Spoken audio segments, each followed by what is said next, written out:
Welcome to another Bucky video. Today, for my read aloud, I will be reading one of my most favorite childhood books, Alexander and the Terrible, Horrible, No Good, Very Bad Day. This has always been one of my favorite books. I'm not exactly sure why. I do have an affinity for the main character, Alexander. Maybe I see something in him that's just like me, making those connections. So now, as you can see, the book has also seen better days. But we shall get started, alright? I went to sleep with gum in my mouth, and now there's gum in my hair. And when I got out of bed this morning, I tripped on the skateboard, and by mistake I dropped my sweater in the sink while the water was running, and I could tell it was going to be a terrible, horrible, no good, very bad day.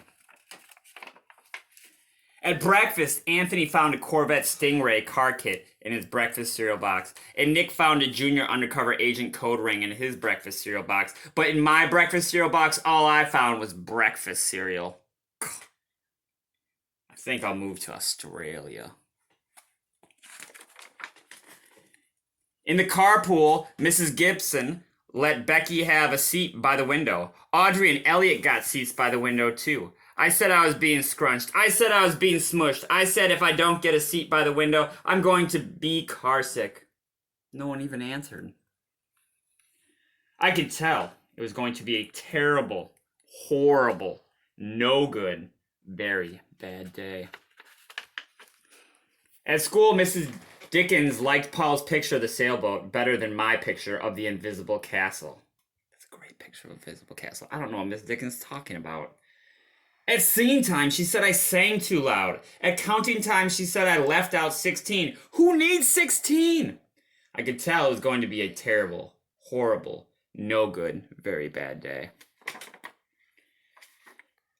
I could tell because Paul said I wasn't his best friend anymore. He said that Philip Parker was his best friend, and that Albert Moyle was his next best friend, and that I was only his third best friend. I hope you sit on a tack, I said to Paul. I hope the next time you get a double-decker strawberry ice cream cone, the ice cream part falls off the cone part and lands in Australia. Harsh. There were 2 cupcakes in Philip Parker's lunch bag, and Albert got a Hershey's bar with almonds, and Paul's mother gave him a piece of jelly roll that had little coconut sprinkles on the top. Guess whose mother forgot to put in dessert?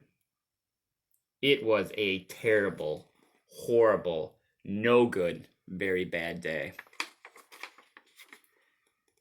That's what it was. Because after school, my mom took us all to the dentist, and Dr. Fields found a cavity just in me. Come back next week and I'll fix it, said Dr. Fields. Next week, I said, I'm going to Australia.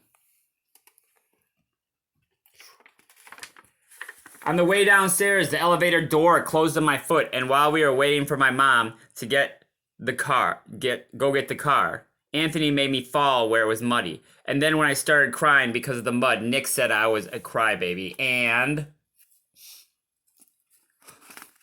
that's probably Nick.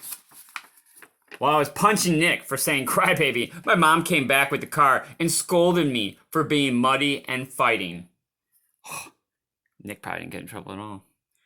I'm having a terrible, horrible, no good, very bad day. I told everybody. No one even answered. So then we went to the shoe store to buy some sneakers. Anthony chose white ones with blue stripes. Nick chose red ones with white stripes. I chose blue ones with red stripes. But then the shoe man said, we're all sold out. They made me buy plain old white shoes, but they can't make me wear them.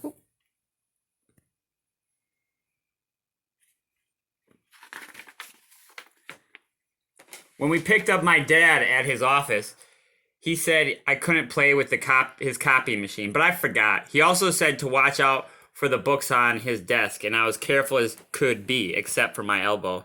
He also said don't fool around with his phone, but I think I called Australia. My dad said please don't pick him up anymore. It was a terrible, horrible, no good, very bad day.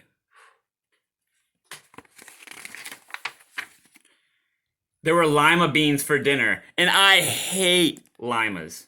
There was kissing on TV, and I hate kissing. Ugh. My bath was too hot, I got soap in my eyes, my marble went down the drain, and I had to wear my railroad train pajamas. I hate my railroad train pajamas. I hate them. I loathe them. When I went to bed, Nick took back the pillow he said I could keep, and the Mickey Mouse nightlight burned out, and I bit my tongue. The cat wants to sleep with Anthony, not with me. It has been a terrible, horrible, no good, very bad day. My mom says some days are like that. Even in Australia. I love that book. Every time I read it, I love it. And it reminds me that everyone has bad days, even in Australia. So make sure you hit the like button for this video, the subscribe, possibly even the notifications if you're feeling dangerous. And until next time, aloha.